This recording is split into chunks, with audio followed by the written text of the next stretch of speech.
সাদা গেঞ্জি।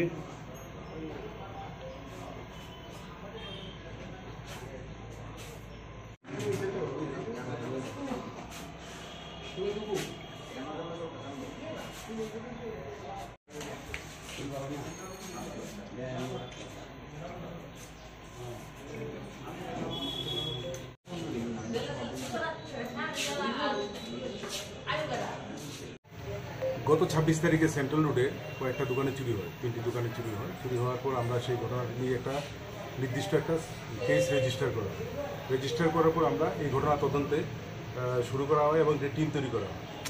রানা চ্যাটার্জির নেতৃত্বে এই টিমটা যখন কাজ করে তখন আমরা টোটাল 6 জন চোরকে ধরতে পারি যারা এই ঘটনায় জড়িত ছিল।